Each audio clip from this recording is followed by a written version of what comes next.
Loud round of applause. Now I just have a little message for you. We're sending a message. Our message is to Washington, D.C. But when we introduce this next person, I want somebody who's sitting in some cozy office on Fifth Ave to know who we're bringing here. We're bringing a fighter who will never stand down, never back down, especially now, a woman who understands the importance of health care and all of our rights, our senior senator from Massachusetts,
Congressional Delegation, and we have exactly one job.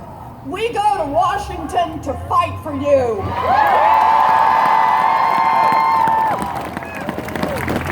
And I am very glad to be here today to stand with my good friend, Mayor Marty Walsh. Marty works his heart out for the city of Boston. He cares deeply about people having access to health care, from supporting community health centers to advocating for our world-class hospitals. I am proud to fight alongside Marty Walsh. Okay, we knew these fights are coming. And now the first one is here. Donald Trump hasn't even been sworn in.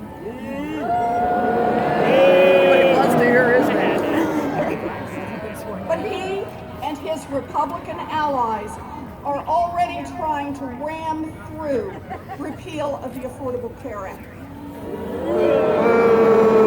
We are here today, thousands strong in Boston and at more rallies all across this country, because we will make our voices heard. If Republicans try to rip health care out of the hands of millions of Americans, we will fight them every step of the way.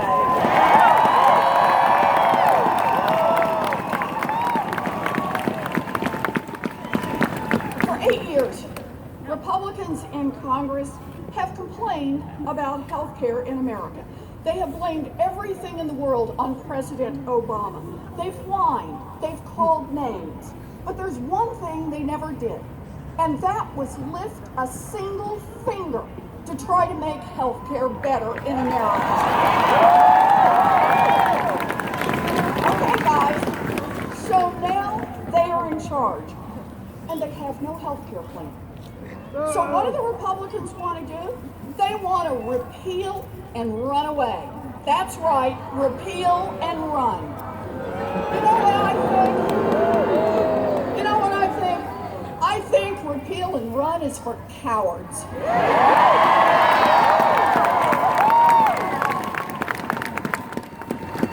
So let's just say for a second, what would repeal and run mean for us here in Massachusetts? Get right in front of me. Can you see her? Guaranteed coverage for pre-existing conditions for 2.9 million people in Massachusetts. Gone. Can you see her? Free preventive care for screenings like cancer for 3.4 million people here in Massachusetts. Gone. A ban on insurance companies lifting lifetime caps. Gone. Funding to keep plans affordable on the Massachusetts Health Connector. Gone. Prescription drug savings for tens of thousands of Massachusetts seniors, gone. Repeal and run is reckless and irresponsible. It will hurt us right here in Massachusetts. It will hurt people all across this country. And that is why today we are here to say to any Republicans in Congress who try to jam through repeal and run, get ready, because you're going to have a big fight on your hands.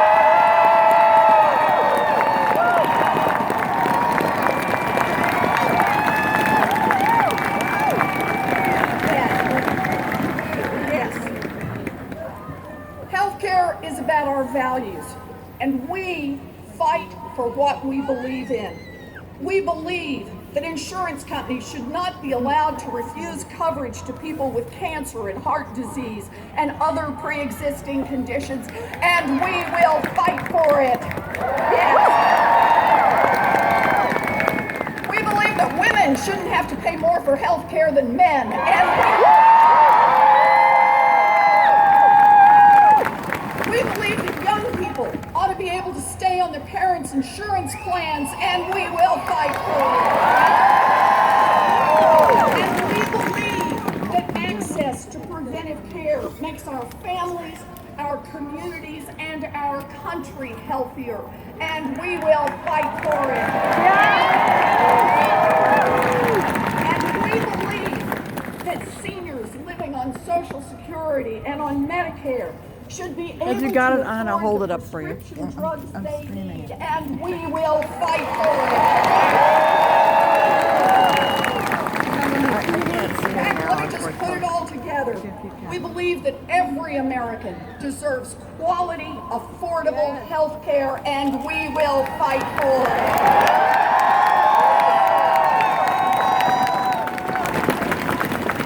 For many years, our champion in this fight was Senator Ted Kennedy.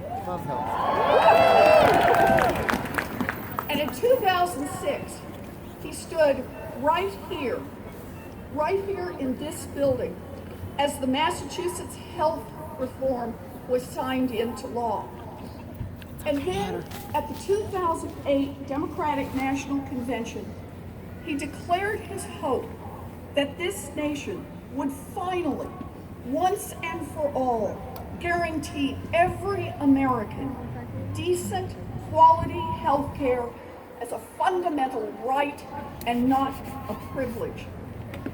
Through the hard work of millions of people across the country, including many people who are here today, we got health care reform signed into law by President Obama. And when we did, we celebrated making America a better, stronger, healthier country. But the Republicans just can't stand it.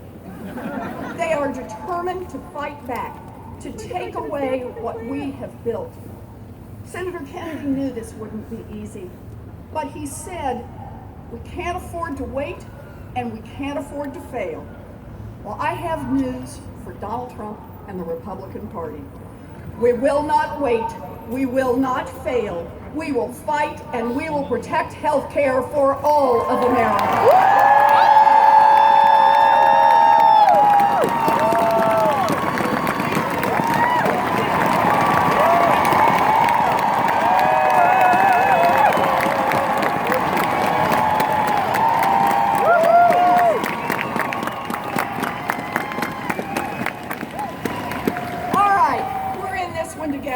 And I am very glad to have this chance to introduce Sarah Grow. Sarah lives right here in Boston, and her family got critical health care coverage through the Affordable Care Act. She is here today to share her story about what the ACA means to families like hers. Sarah?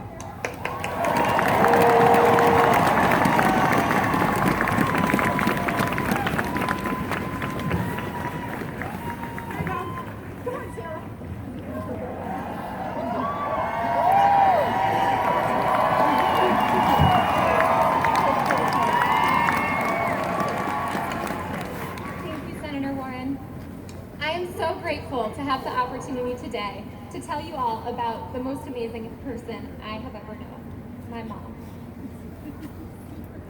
I remember holding my mom's hand tight as her doctor broke the news no one wants to hear. It's cancer, acute myeloid leukemia.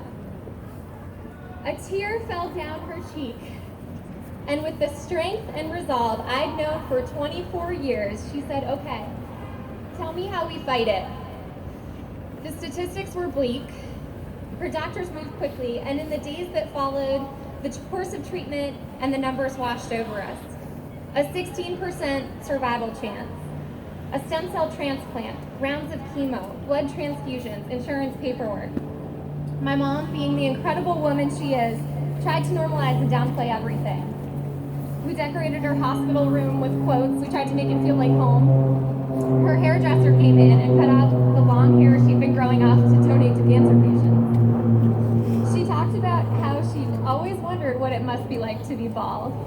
And she minimized those heavy moments, like signing a living will and deciding that she wasn't going to have a do not resuscitate order because she was going to fight this as long as she could. On Valentine's Day, as the chemo dripped into my mother's veins and she sucked on ice chips to relieve the painful sores in her mouth, I slipped down to the hospital cafeteria and I found my dad alone at a table with a blank stare on his face.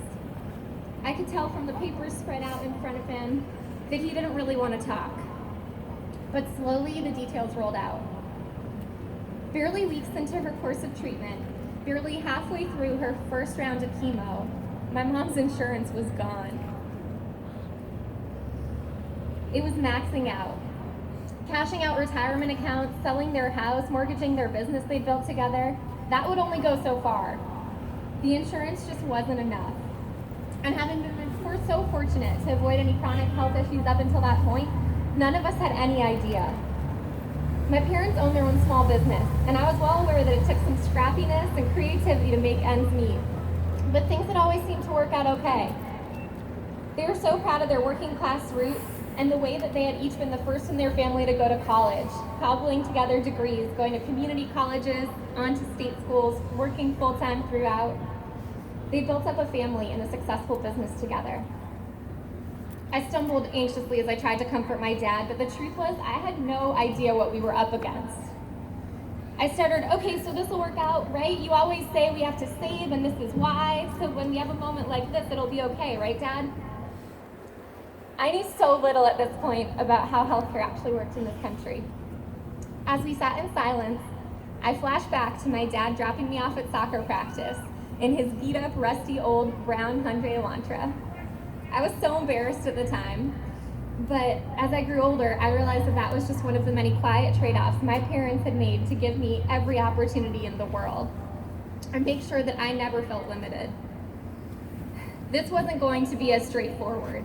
You couldn't fight a quick-moving, aggressive disease with scrappy budgeting. Cancer treatment is rarely something Americans can pay for out of pocket in this country. In fact, most cancer patients have bills running into the hundreds of thousands, if not millions of dollars.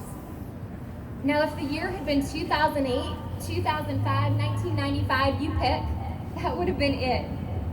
My mom would have left the hospital with already a few $100,000 deep in medical bills locked into her current maxed out insurance plan. We would have fought as hard as we could. We would have hoped and prayed, but the numbers told us that our time with her would be incredibly limited. But the year was 2012. The Affordable Care Act had been signed into law in 2010, and the rollout was underway. The healthcare exchange was just getting set up, and it took some navigating. But sure enough, my mom was able to be released from her current policy and buy a hefty plan that would cover much of the aggressive treatment she needed. Those medical bills still rolled in, but she had what she needed, a chance to fight this disease with everything she had. In the months that followed, our community wrapped their arms around us. My mom's doctors and nurses were incredible, and our neighbors showed up on my parents' doorstep with hot dinners.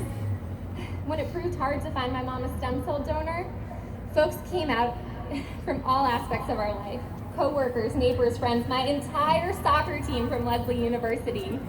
lining down the street at the soccer field that my brothers and I had grown up at, waiting in line just to see if they could be the match to save my mom's life. While my mom had built an incredible community around us, no one hesitated once to ask. No one asked about her politics. No one asked who she voted for in the last election. They just saw that our family needed help, and they showed up. My mom started treatment at Dana-Farber, and I took the bus across town each evening to sit in her hospital room. We'd talk about the weather and our days. I'd assure her that there really wasn't anything that interesting going on outside. And they would all be waiting for her when she was ready. She assured me of everything else.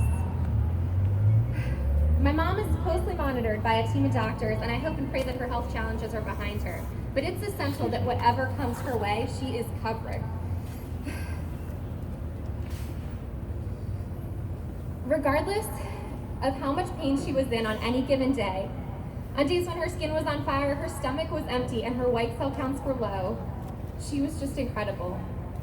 She would welcome folks into her hospital room, her common refrain being, "Hi honey, want a pudding cup?" And on that last bus ride home every night, I just leaned my head against the window and I'd say, "It has to be okay. She has to be okay. She has to live." Well, my mom never saw an alternative. She was determined, and we were incredibly lucky. She fought this disease with grace, kindness, and compassion. After countless rounds of chemo, a stem cell transplant, a period of quarantine to rebuild her immune system, she was cautiously declared cancer-free in 2000.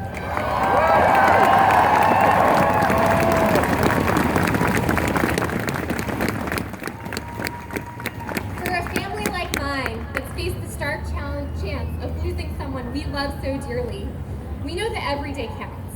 Birthdays, anniversaries, Tuesday bank holidays, all of them carry a little bit extra weight. So I stand here today pleading with Congress for this to protect this common sense law that saves lives. The numbers speak for themselves. 16.4 million people now have coverage that weren't covered before. 129 million people like my mom with pre-existing conditions cannot be denied the coverage they need.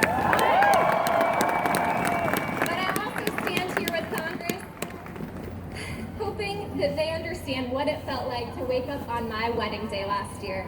I stood at the top of the aisle, looking out at my soon-to-be husband and our incredible family and friends, with my dad on one arm and my mom on the next, by my side for all of life's adventures. You can't place a value on that.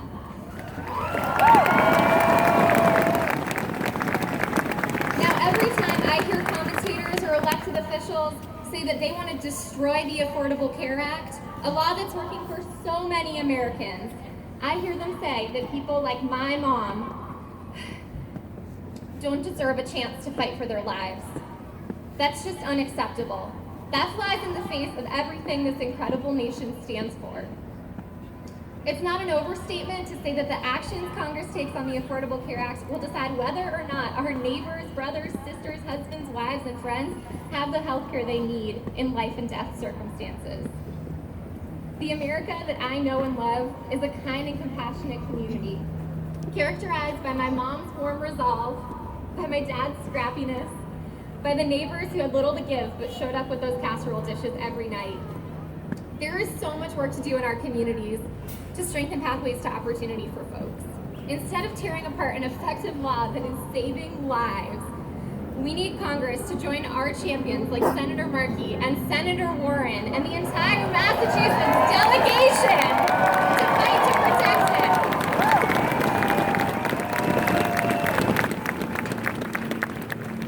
it. In the days and weeks ahead, we need to stand together, stronger than ever. I'm calling on everyone here today to share our stories as bravely, as boldly, and as loudly as we can. This is a moment where we cannot be silent.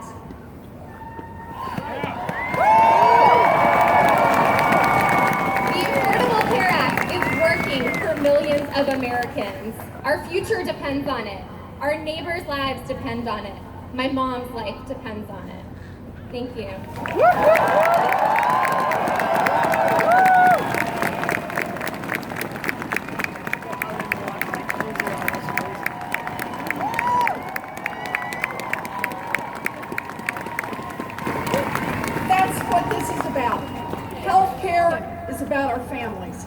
And that's why we're out here today.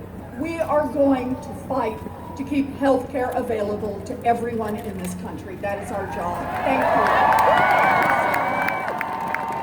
Thank you, all of you, for being here. I want to welcome now my partner in the United States Senate,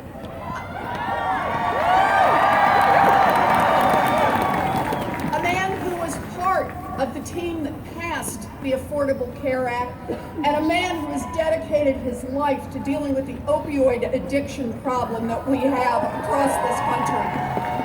A good man and a man I love fighting alongside, Ed Markey.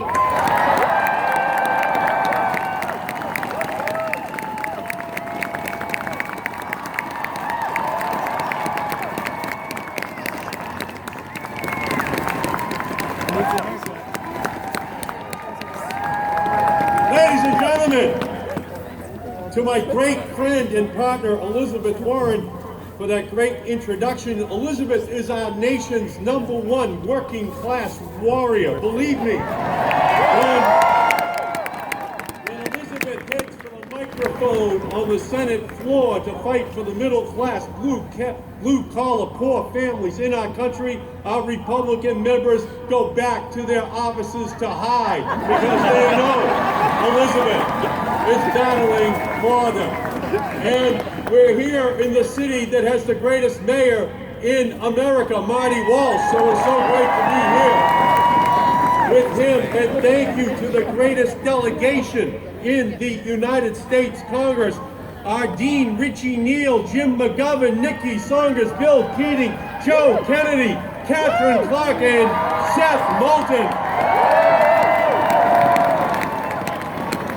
Ladies and gentlemen, I cannot in any way tell you anything other than our delegation is the greatest team assembled except for the New England Patriots right now.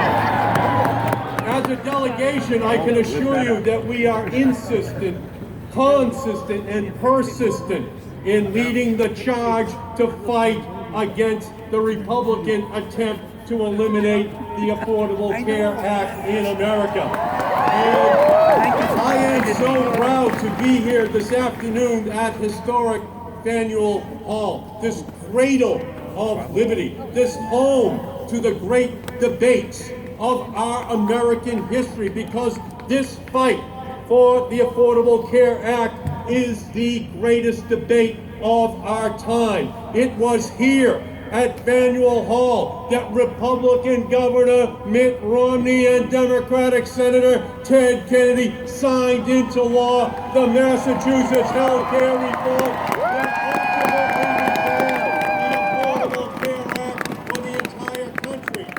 It was here in Faneuil Hall that President Barack Obama came just 3 years ago to talk about the important progress we were making as a nation implementing that new law. Just a few weeks after President Obama's remarks, the Red Sox won the World Series. And I think in a few weeks from now, the Patriots will be raising their 5th Super Bowl trophy, and we will have beaten back the Republican attempt to override Obamacare. And that's because Massachusetts knows how to win. We fought for universal health care for all families in Massachusetts, and we won. We fought for the highest minimum wage in the country here in Massachusetts, and we won. We fought for paid sick leave for all of our workers here in Massachusetts, and we won. Equal rights for all people, regardless of sexual orientation, and we won. And right now, we are in an epic battle to protect our democracy. So I'm here to ask every person in this crowd today, are you ready to fight in 2017 to defend the Affordable Care Act?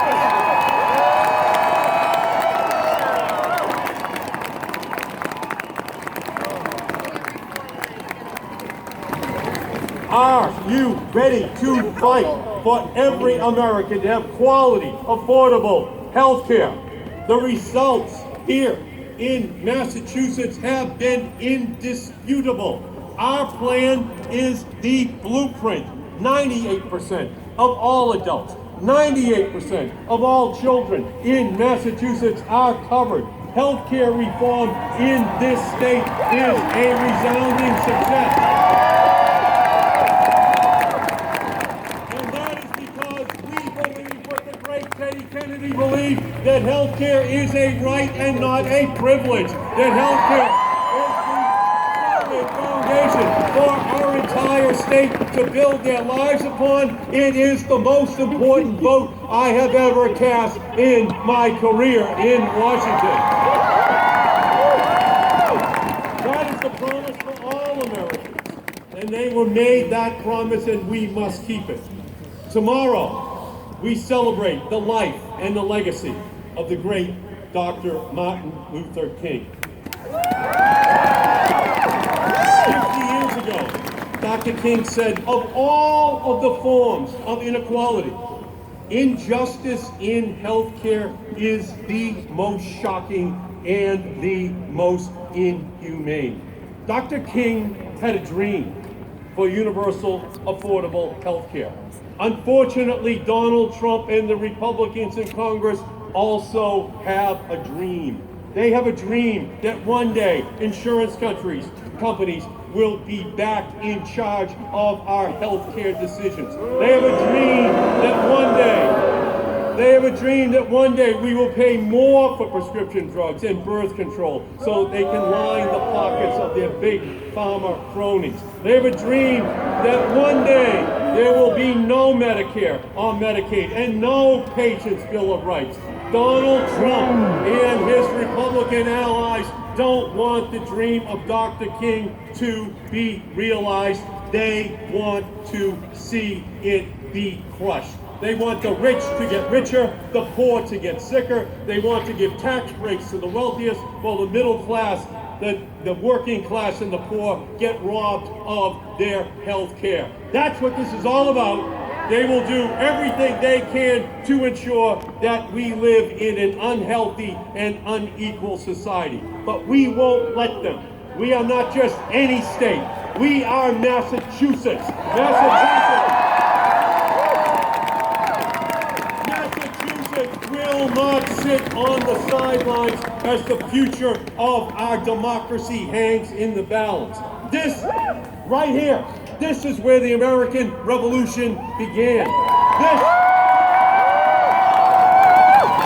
This is where the abolitionist movement began. This is where the suffragette movement began. This is where the anti-Vietnam War movement began. This is where the first Freedom Riders left to go down south for that revolution in voting rights. Where the universal health care reform movement began. They were all born here. This is who we are. This is what Massachusetts is. So I ask you again, are you ready to fight?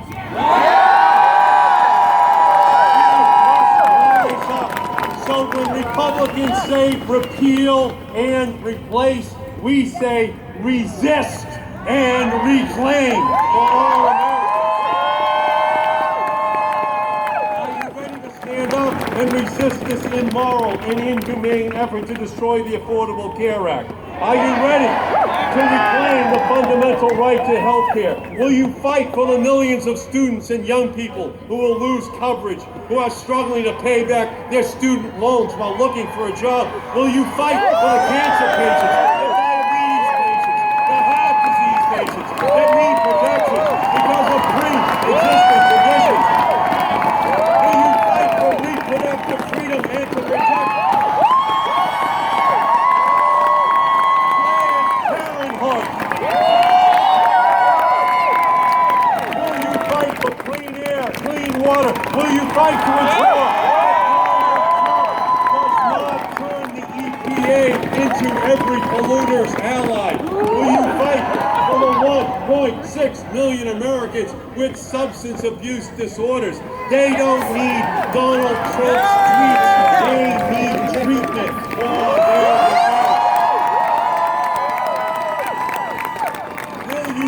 against gun violence epidemic? Will you fight to ensure that NRA stands for not relevant anymore in America?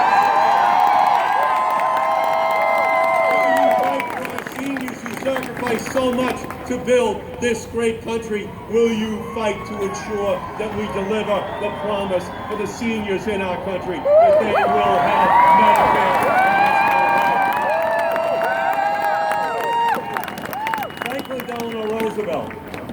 Franklin Delano Roosevelt once said that the test of our true progress as a nation is not whether we do more for those who already have much.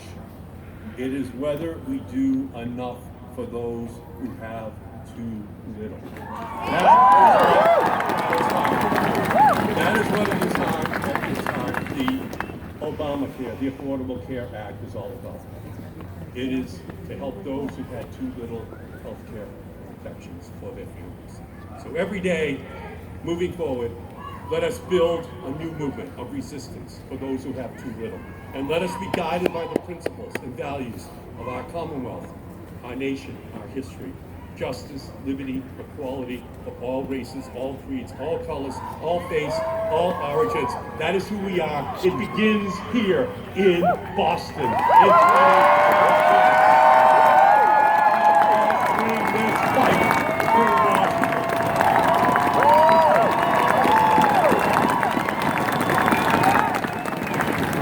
And now, I am so honored to introduce Jan McGrory. Jan is an educator, a wife, a mom,